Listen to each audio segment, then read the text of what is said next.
common situations that I see and things that probably surprise people is, as an attorney, and particularly as a elder law attorney, I think the most important document you can do is a power of attorney. And it's just because it helps in so many situations. And I know part of the advertisement that went out for this was talking about long-term care, how to pay for long-term care. And I will get into that, not in depth, but I will talk about it in relation to why the power of attorney is so important. And if the viewers of this meeting will stick with me, I want to give you the opportunity to get a form that will go over these 9 powers that need to be in your power of attorney and get you that for free. Okay, so first, who am I? Okay, I am Todd WHATLEY. I've been a, hang on a second, there we go. I've been a elder law attorney now for over 20 years. And it seems like forever, but then it also doesn't seem like very long at all. And I have been a certified elder law attorney since 2006. And any attorney can do elder law. Okay, it's out there just like I could do a divorce, I could do a bankruptcy, I could represent someone in a crime, but I don't know that stuff and I don't want to do that. But for an attorney to be a certified elder law attorney, it's difficult. You have to show that this is your passion, this is what you want to do. And I have been a certified elder law attorney since 2006. I quit counting, but I'm pretty sure that I have done over 15,000 client meetings over these 20 years. And I think I've seen just about every situation. And it's over those 15,000 meetings that I can tell you the most important document you can do is a power of attorney, which allows us to do so many things. And I will go over that. Okay. One interesting thing is the organization that certifies attorneys to be certified elder law attorneys is the National Elder Law Foundation. And I got to be on their board of directors back in 2010 and somehow worked my way up to be president of that organization from 2016 to 2018. It was a huge honor, and it was a great joy to meet a lot of really good attorneys across the country and be able to help them do elder law for the clients across the country. And I am in practice in Bentonville, Arkansas, and love what I do. Okay, so what's interesting is, why would someone be so excited about a document that you can basically download off the internet? Well, it is because as an elder law attorney, you need to do a financial power of attorney, but it is the most important document. And many times, many people do it incorrectly. Okay. They do not have the powers that are necessary in there. And if you do download one off the internet, chances are it's not going to have the power that needs to be in there for us to do the things we need to do. Okay. So, this document can make your life easier. All right. And I will show you that. It can particularly make your family's life easier because you choose the person that you want to help you rather than not choosing and letting a judge do it later on, which is not a great situation. Okay. You pick someone to help you make sure that that everything is going to go as good as possible. Okay, pick someone that you trust, that you know will be there to help you do things. All right, and it prevents you in all but very limited circumstances of having to go to court for what I think is the worst court case you could ever go to, and that is a guardianship. And guardianship is thrown around so easily that people, particularly doctors, medical, it's like, well, just go get a guardianship because they are incapacitated. Well, it's not just a guardianship, it's court. It is humiliating. It is, it's a court process to take away your rights and give those rights to someone else. And it is my job, I think, as an elder law attorney, to protect the elders, to protect those seniors, at, and if at all possible, prevent them from having to go to court. And this is the document that will do that. This document also will make your family's life easier, being able to just automatically jump in and do things for you without having to go to court, with it being known who's going to do it and what they can do. So they can make sure that you're handling things well. They can kind of at some point look over your shoulder and just make sure things are being done well. And that particularly comes into play with scams, financial abuse, and I'll go through that in just a second. Okay. Um, and what I think people find most interesting is this document can save a large portion of your estate when you need long-term care. Okay. There are some very interesting rules out there with Medicaid, with VA, that allow us to protect your assets so that you can get the care that you need and not have to spend all of your money on the nursing home. Okay. Now, the trick though is the power of attorney has to be done right. This document should not be taken lightly. I think so many people just like, oh, I'll just download it and do it. And yeah, thankfully I have a power of attorney. Well, not every power of attorney is a good power of attorney. It's better than nothing, but there's powers that need to be there. Okay. You need to be given full explanation of the powers and why those powers are important. Okay. There are specific things that need to be there and you need to know why. And what's weird is you'll initially think, whoa, I don't think I want to do that. Well, I hopefully can convince you that you do. Okay. Some things that I recommend will scare you, but let me explain why those powers need to be there. If done correctly, it can truly save all or a great portion of your estate when it comes to the end of life expenses, such as long term care. And there are 9 powers that need to be there. So, the first power, your power of attorney needs to be durable. Okay. Everybody talks about a durable power of attorney, but I think they don't quite understand why the word durable is there. So under the old law, okay, with just a power of attorney grants someone the ability to do anything that you can do. All right. It's just a legal document to say, hey, I choose this person to do whatever I can do.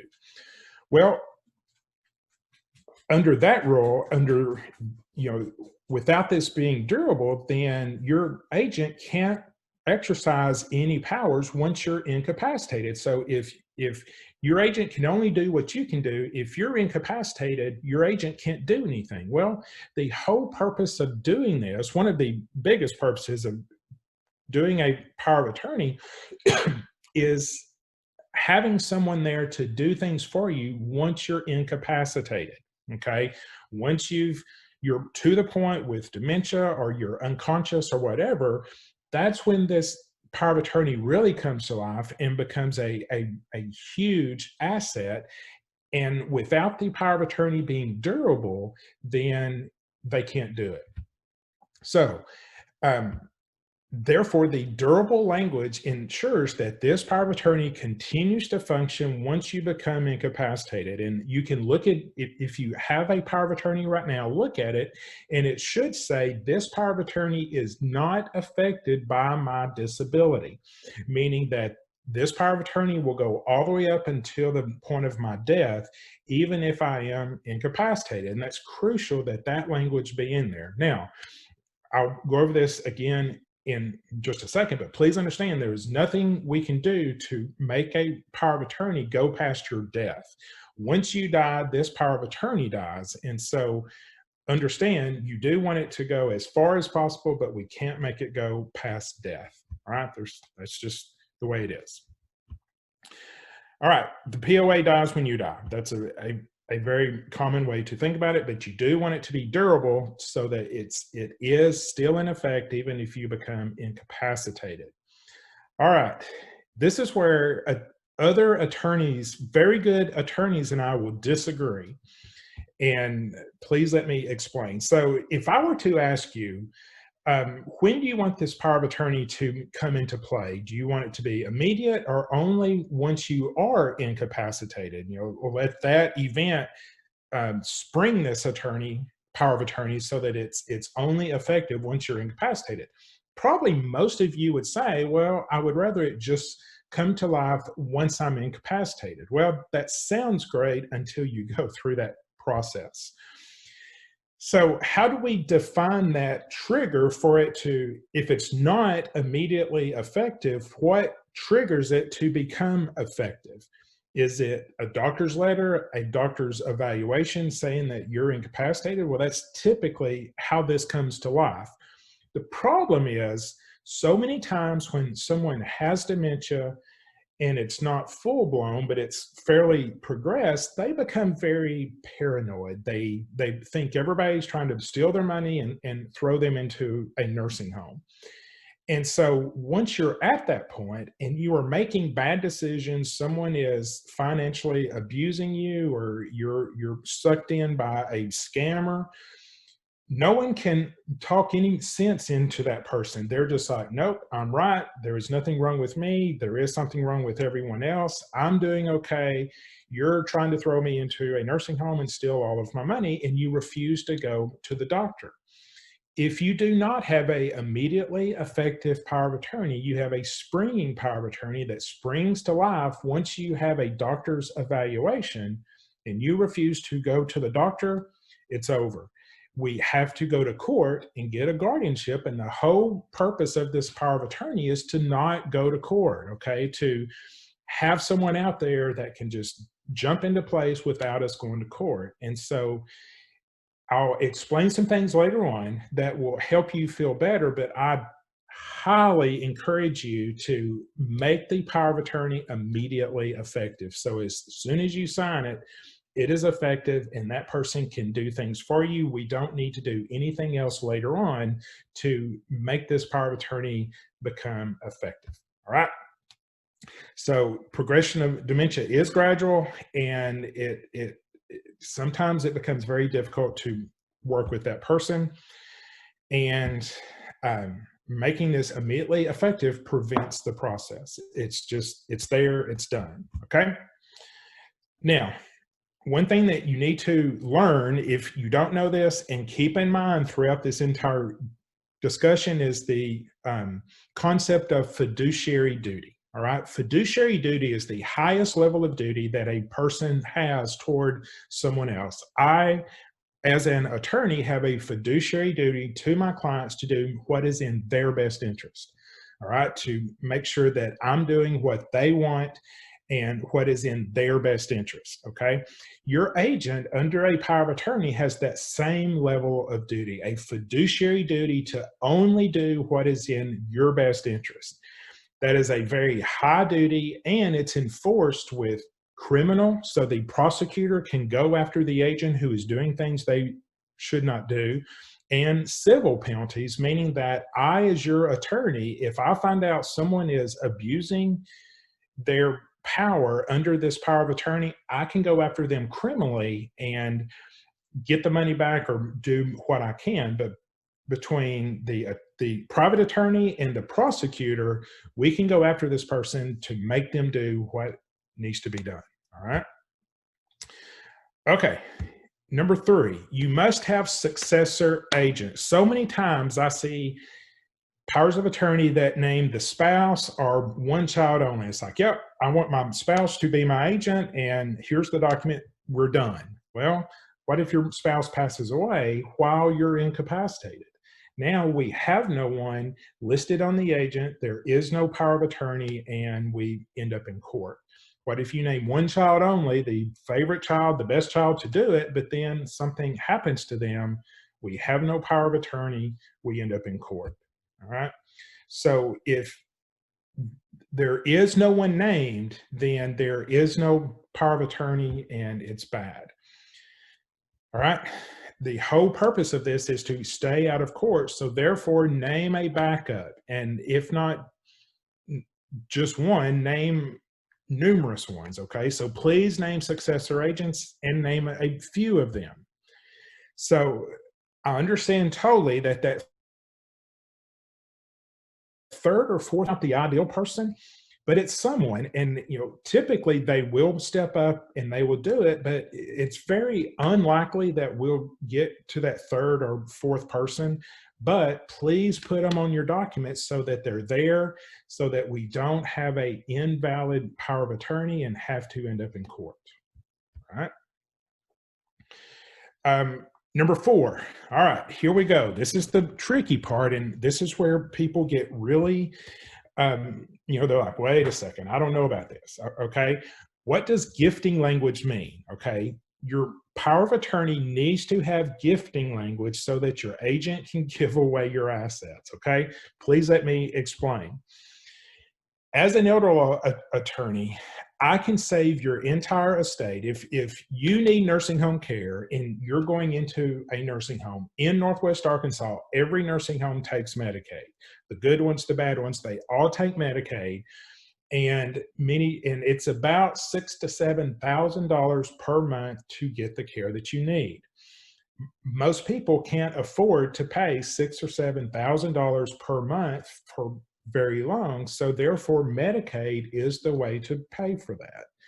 The Medicaid rules are there, and they have some very interesting components in it that if you really understand Medicaid and you know what you're doing, I can save for a single person, I can save at least half of your estate.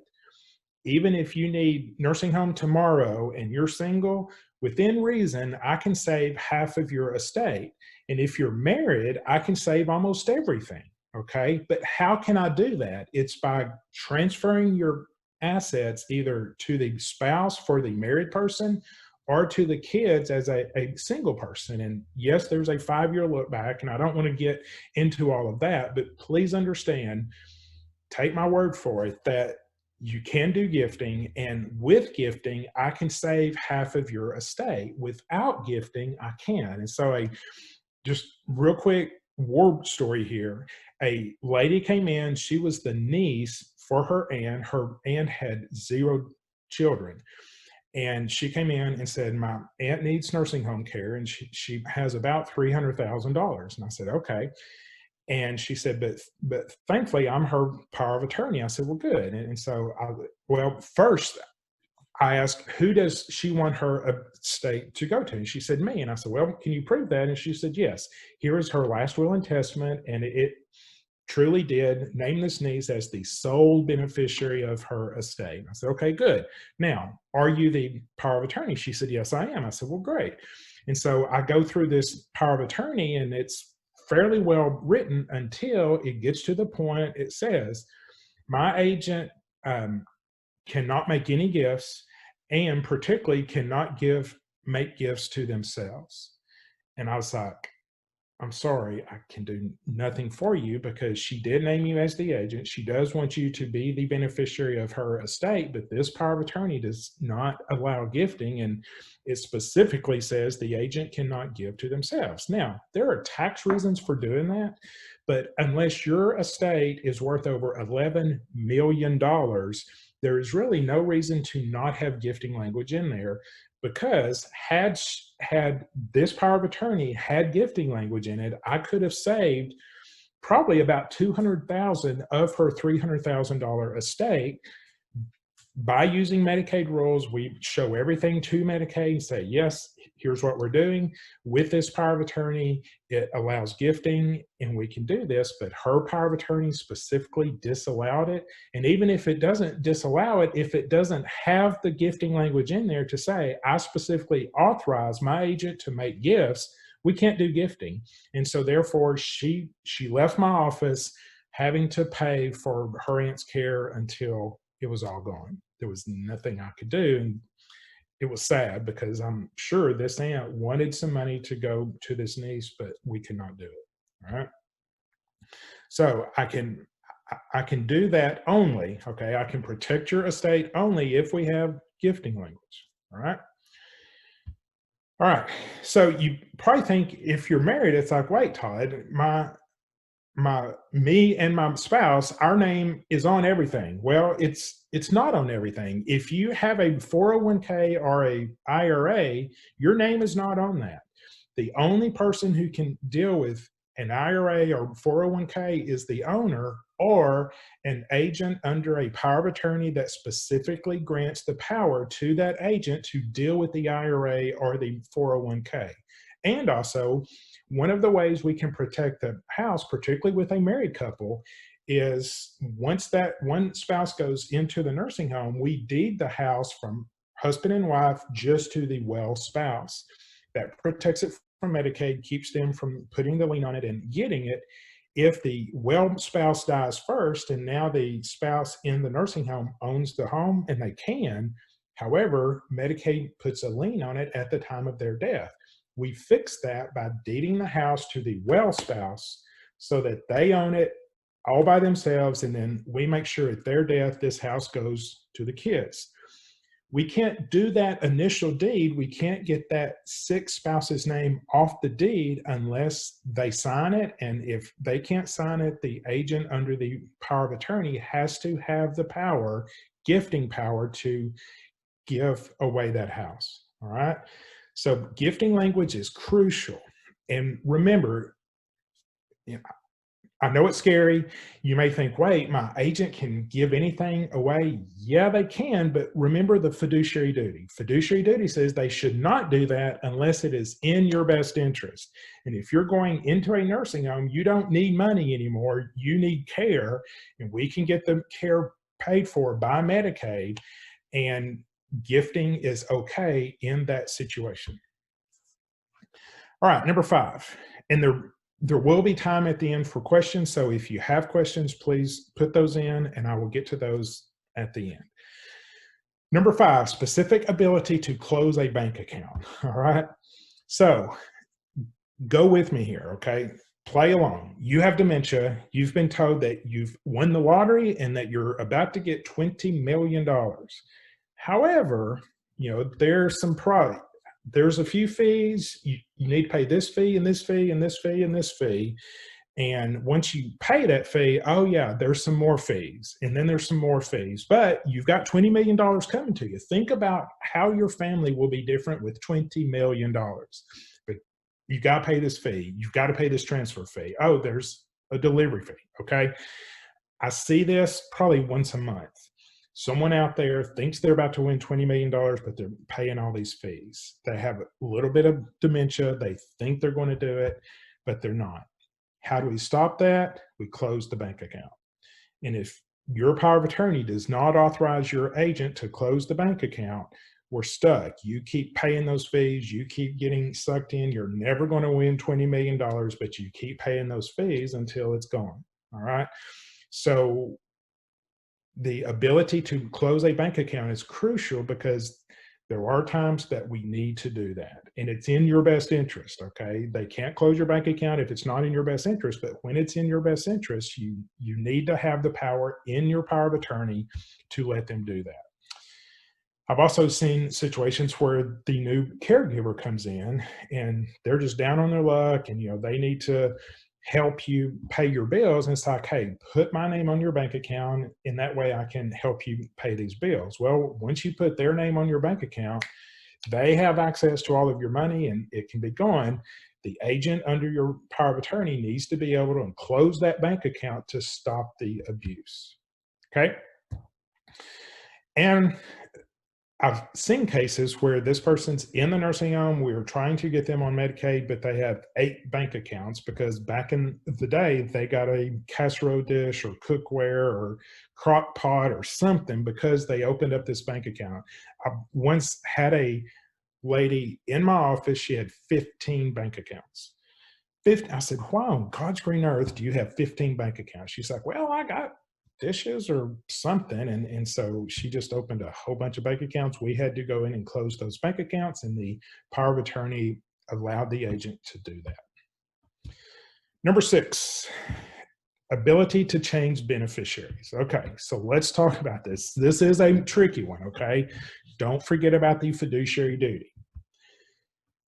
So one way to avoid probate, and this is something most attorneys won't tell you, is one way to avoid probate is to get things unstuck from a dead person's name. Okay, so there's two ways to avoid probate. Number one, make sure that you don't own anything, which means a trust, but not everybody needs a trust. There are easy ways to avoid probate without doing a trust, and that is to make sure that you have beneficiaries listed on all of your bank accounts.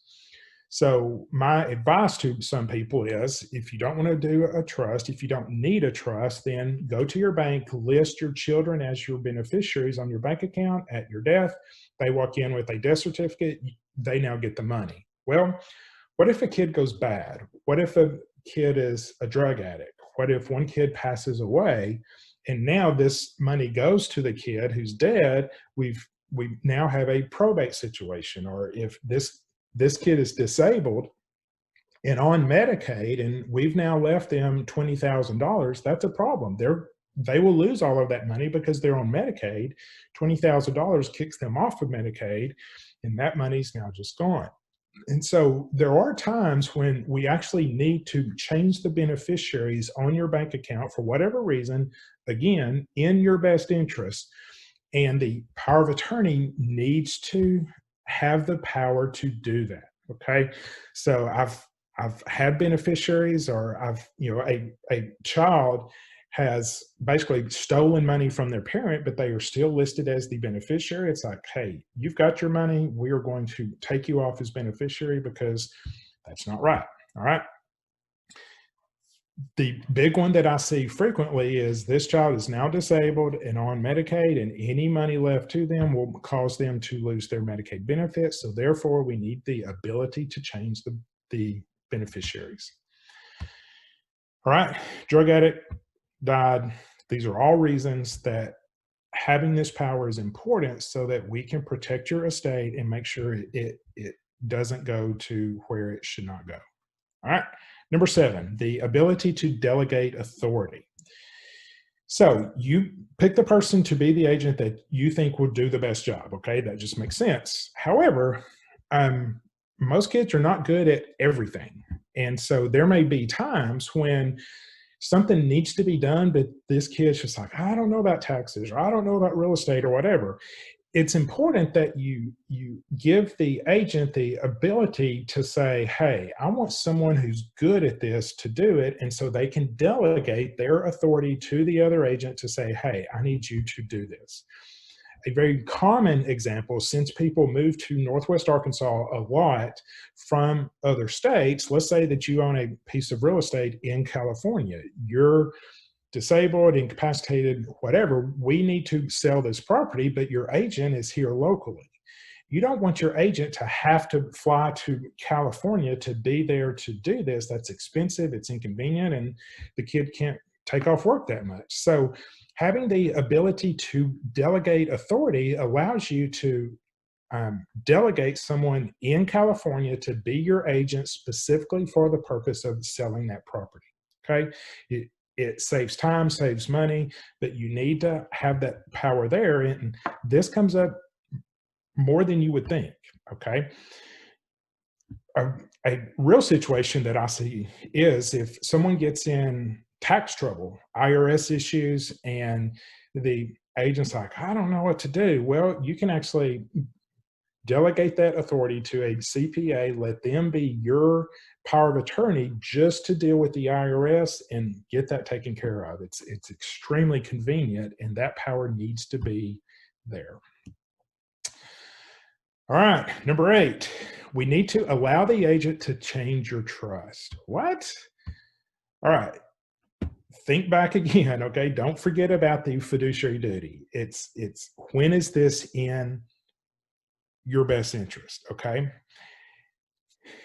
Things change, situations change, family situations change. Things come up that if you have a trust, you're the trustee of it, and maybe you're still the trustee, but the agent needs to step in and do something, okay? And so when things change in your family, in your financial situation, whatever comes up, we don't know what the future holds, but allowing the agent to come in and look at your trust and make changes to the trust can save a tremendous amount of money and heartache. All right, things happen, things need to be changed. All right, so just, if you have a trust, your power of attorney needs to be able to go in, just like you can change your trust, the agent needs the power to change your trust when the situation occurs and in your best interest. Number 9, the ability to remove you as a beneficiary. So let's say that you have a family member who has left you as the beneficiary of their estate. All right. Well, if we've gone through this entire process to get you the care that you need in a nursing home, and now Medicaid is paying your bill, the last thing that you need is money. Okay. Being the beneficiary on this person's account is not a good idea. And so there have been times we've needed to go in and say, wait, let's not name this person as the beneficiary. Let's remove them and go down to the secondary beneficiaries, which is typically this person's children. And so if, say the client who's now in a nursing home has a parent who is still alive, they've listed them as the beneficiary and then their children as the secondary beneficiary. Well, unless you change something, that person in the nursing home is going to get the money. We don't want them to get the money. So the agent needs to have the power specifically written into the power of attorney that allows them to remove you as the beneficiary and let it go to the secondary beneficiaries. All right. So the POA needs to have language, and that is called a disclaimer, to say, wait, I don't want this, I don't need it. And so they can go in and disclaim that, and it skips over them and goes to the next people. And it saves wasting money that can be devastating if received while you're also getting benefits. All right, so those are the 9 most important powers that need to be in your power of attorney. All right, I hope you see my point that this is a hugely important document. I think it is the most important document that you can do, and it should not be taken lightly. All right. It needs to be done with significant thought and explanation. So work with someone who has been through this, long-term care, incapacity, who's been there and done it for years, and make sure that they help you think through this and do what needs to be done.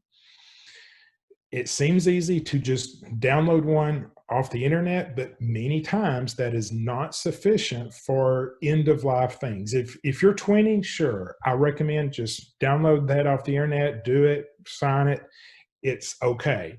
But once you get into your senior years, things are different. Things happen that you need this very unique document to make your life easier.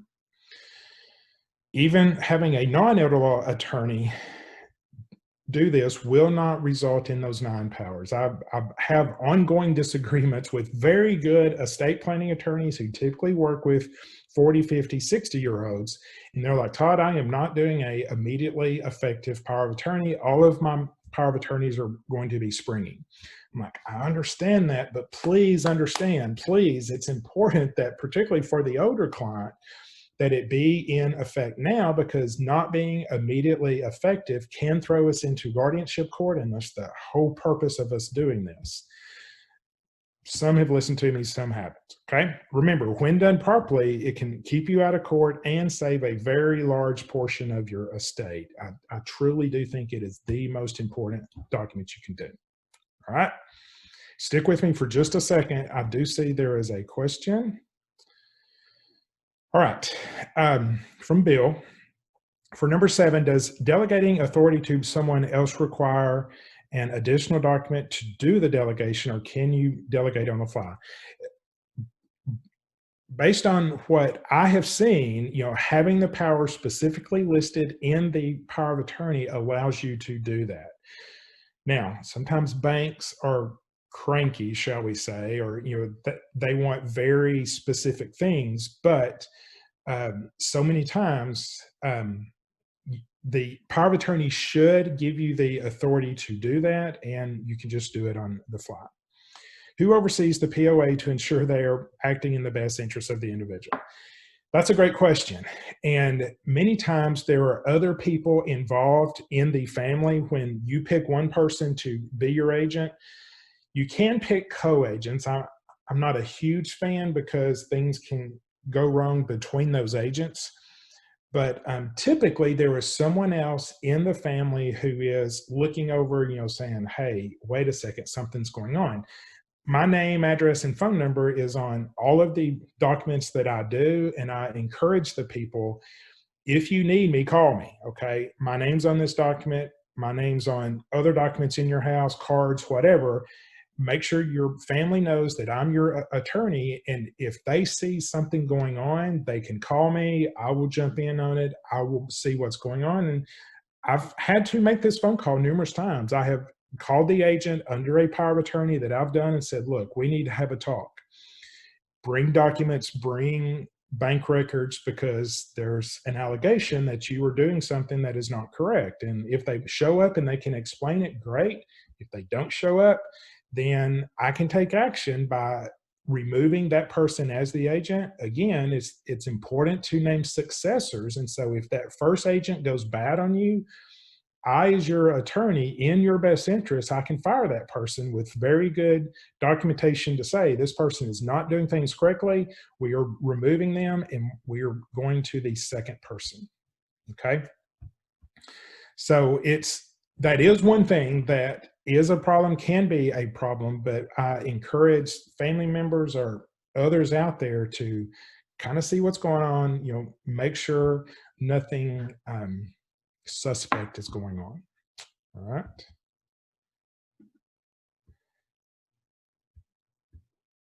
All right. Any other questions?